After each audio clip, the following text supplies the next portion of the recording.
आपण आता आपल्या तब्येतीकडे लक्ष द्यायचं, स्वतः मैत्रिणींनी काय एकमेकांशी शेअर केलं पाहिजे.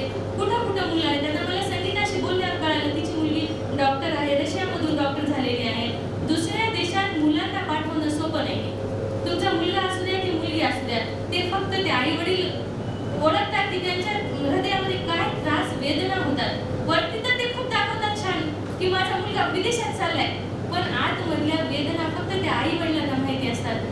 मी म्हणजे आम्ही इथं पण दुसऱ्या स्टेटमध्ये माझ्या मुलांना ठेवलं तेव्हा आमच्या दोघांची काय हालत झाली होती आम्हालाच माहिती आहे. माझा मुलगा राजस्थानमध्ये होता 11वी 12वी, नंतर धीरूभाई अंबानी कॉलेजमधून बीटेक केलं त्यानं गांधीनगरला, आणि मुलगीने म्हणजे जालन्यामध्येच 10वी पर्यंत शिक्षण दोघांचंही झालं. 11वी 12वी औरंगाबादला शिकली, नंतर मुंबईला तिने बीकॉम केलं HR कॉलेजमधून. आता CA फायनलचा अटेम्प्ट देते. माझी मुलगी हमेशा मला म्हणते की मुलींनी पैसे कमवले तरच तिला रिस्पेक्ट मिळते, नाही तर नाही. कारण ते घरात बघितलेल्या गोष्टी आहेत. पैशाची गरज नाही असं म्हणणं एक गोष्ट आहे, आणि पैशाशिवाय राहू शकत नाही माणूस. थोडीशी तर का होईना गरज आहे, पण पैशामुळे रिस्पेक्ट देऊ नका. तो माणूस आहे, तो माणूस तुमच्यासाठी काय काय करतोय ते तुम्ही विचारही करू शकत नाही.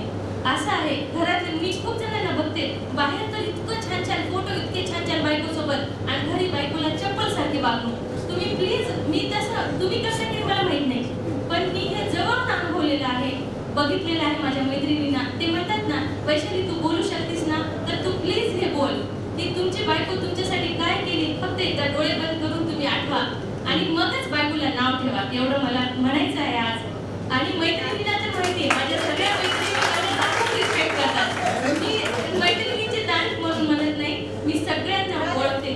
खरं सांग, आपण किती नवऱ्याची काळजी घेतो, म्हणून मला वाटते ते आम्ही घेतो. मग तुम्ही सांगा ना, तुम्ही जर बायकोची काळजी घेताय तर नक्की बायकोला सांगा की मी ह्या बाबतीत तुझी काळजी घेतो. तू असं वागतेस, मला त्याचं वाईट वाटते. तू असं राहायला पाहिजे, मला असं वाटते. ते तुम्ही नक्की बायकोला सांगा. खरं सांगायचं तर नवरा बायकोचं नातंच इतकं सुंदर आहे ना, आम्ही तर घडतच चाललो. अजूनही आम्हाला माहिती नाही नवरा बायकोचं नातं काय आहे. मी तर नवीन लग्न होऊन घरी गेले, माझ्या आईने सांगितलं आता हेच तुझं घर, हेच तुझं सगळं. त्यानंतर मी कधी मागे वळून बघितलं नाही. माहेरचा हक्क त्या दिवशी सुटला ज्या दिवशी सासरच्या घरी पाऊल ठेवलाय आपण. आम्हाला कधी माहितीच नाही दुसऱ्या गोष्टी.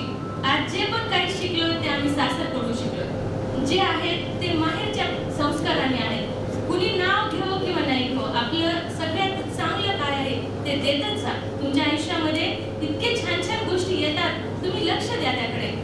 आणि खरंच आज मित्रांनो, आज घरी गेल्यावर बायकोला म्हणा तुझ्यामुळे मी आज आहे. खरं आहे ते, खोटं नाही आहे. तुम्हाला पटत नसेल एखादी गोष्ट तरी सांगा तुम्ही ते. मी बघितलं ना, बालाजी किती छान माझ्याकडे आले तेव्हा मी त्याच्या बायकोसोबतच बोलत होते पूर्ण वेळ. बालाजी म्हणलंही असेल काय तुझी ओळख नाही काय नाही, पण तू एवढं बोलायला लागली वैशाली तुला.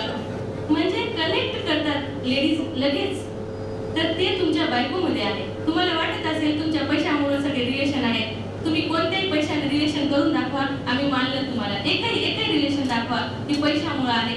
बिझनेस करत असाल ते रिलेशन नाही, माणसाचे असलेलं रिलेशन, ते संबंध फार महत्वाचे आहेत. आज जे पण घरामध्ये घरच टिकून आहे एका स्त्रीमुळे, आणि ते जे वातावरण स्त्रिया देतात मुलांना.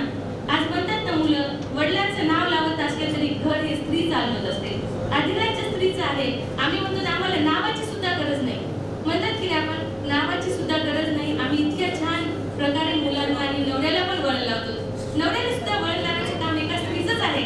म्हणतात आम्ही चांगले आहेत, आम्ही चांगले आहेत, पण तुम्ही खरंच स्वतःला विचारा की तुम्ही किती चांगले आहेत. आता इथून तर बायकोसाठी जगा. मी मित्रांना सांगते, आम्ही तर नवऱ्यासाठी हमेशाच जगतो. आता तुम्ही बघा. पुढच्या मी बोला. थँक्यू, एवढं छान ऐकल्याबद्दल.